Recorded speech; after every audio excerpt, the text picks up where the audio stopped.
ఎందుకంటే పారదర్శకంగా ఉండాలి. ఇందాక వెంకటేశ్వర రెడ్డి గారు కూడా మాట్లాడారు. ఎస్, ఆయన మాట్లాడిన దాంట్లో తప్పులేదు. సో మీరు చెప్పినటువంటి లెక్కలు సో ఇలా జరిగితే ఇలా సాగితే చాలా అద్భుతంగా ఉంటుంది. ప్రజలకు కూడా కొద్ది గొప్ప తెలిసే అవకాశం ఉన్నాయి. ఎస్, ఒక్క నిమిషం సార్, కృష్ణవేణి గారు కంక్లూడ్ చేయండి.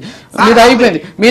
లేదు సార్, లేదు, చాలా ఇచ్చేసాం టైం. లేదు మీకు చాలా టైం ఇచ్చేసాం, లాస్ట్ లో ఇస్తా. ఇంకా శంకర కృష్ణవేణి గారు నా మీద సీరియస్ గా చూస్తున్నారు. ఒక్క నిమిషం కృష్ణవేణి గారు క్లోజ్ చేయండి మేడం. సార్, అందరూ కూడా చాలా చక్కగా మాట్లాడారు. పాదయాత్ర వెంకటేశ్వర రెడ్డి గారు విమర్శించారని కాదు సార్, బయట జరుగుతున్నటువంటి సోషల్ మీడియాలో జరుగుతున్నటువంటి ట్రోలింగ్ గురించి మాత్రమే నేను మాట్లాడాను తప్ప ఆయన ఎప్పుడు కూడా గౌరవంగానే మాట్లాడతాం. ఆయన డిబేట్ కూడా చాలా బాగా ఎక్సలెంట్ గా చేస్తారు. కాకపోతే సార్, ఇవాళ కూటమి ప్రభుత్వం అధికారంలోకి వచ్చిన తర్వాత ఇక్కడ కరువు వచ్చిందనో లేకపోతే వాటర్ సరిగా రావట్లేదనో ఇలాంటివన్నీ కూడా చూపించడం, ప్రజల్ని ఒక గందరగోళానికి గురి చేయడం వైసీపీకి మంచి పద్ధతి కాదు. ఎందుకంటే జగన్మోహన్ రెడ్డి గారి గతంలో పర్యటన చేస్తే చెట్లు నరికేసేటువంటి పరిస్థితి ఉండేది. కానీ అదే చెట్టు పెరగాలి, అదే మళ్ళీ ఆక్సిజన్ పుష్కలంగా అందించాలంటే ఒక చెట్టు పెరిగి మొక్క చెట్టే అవ్వడానికే ఇంచుమించు 5 years టైం పడుతుంది.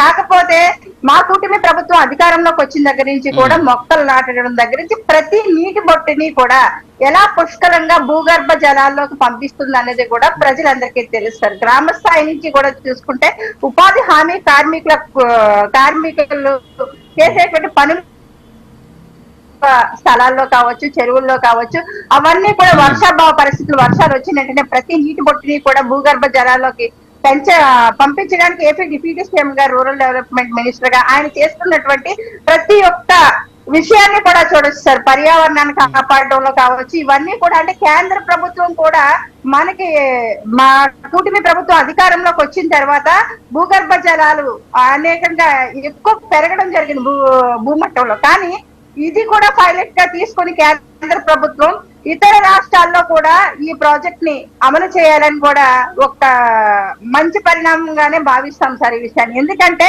కరువు పరిస్థితులు అనేవి ఇవ్వాలే కాదు, ఎప్పటి నుంచో ఏ ముఖ్యమంత్రి వర్షాలు కురిపించగలరు సార్? ఏ ముఖ్యమంత్రి ఆ వర్షాలను ఆపగలరు చెప్పండి? కాకపోతే ప్రకృతి వైపరీత్యాలు వచ్చినప్పుడు అవి తట్టుకుని నిలబడడానికి, ప్రజలను రక్షించుకోవడానికి కూడా కూటమి ప్రభుత్వం ముందస్తుగానే అన్ని ఏర్పాట్లు చేసుకుని జగన్మోహన్ రెడ్డి గారి టైంలో పొలాలు మునిగిపోయి శుభ్రంగా 1000 ఎకరాల్లో పంట నష్టం జరిగినా సరే గాని తూతూ మంత్రంగా వాళ్ళకి ఏదో నష్టపరిహారం ఇచ్చి సరిపెట్టేవాడు. కానీ వాళ్ళు కూటమి ప్రభుత్వం అధికారంలోకి వచ్చిన తర్వాత పూడిక తీతలు ఎండాకాలం అంతా కూడా పూడికల తీతల దగ్గర నుంచి డ్రైనేజీల క్లీనింగ్ వరకు కూడా ప్రతిదీ కూడా పారదర్శకంగా ప్రజల కోసం పనిచేస్తున్నటువంటి పరిస్థితి.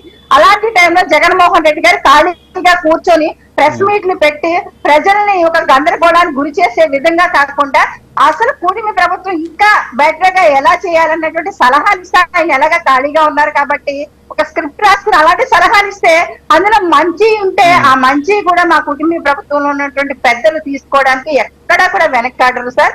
అలాగే బీసీ రిజర్వేషన్ విషయంలో కూడా నిజంగా జగన్మోహన్ గారు ఆ రోజు చట్టబద్ధత కల్పించుంటే కనుక ఈ రోజు కూటమి ప్రభుత్వానికి ఇన్ని చిక్కులు కూడా వచ్చి ఉండేవి కాదని మాత్రం నేను చెప్పగలను. Okay madam. Thank you Krishnaveni గారు, పాదయాత్ర వెంకటేశ్వర రెడ్డి గారు, మేడం విజయశేఖర్ గారు, వీరశేఖర్ గారు.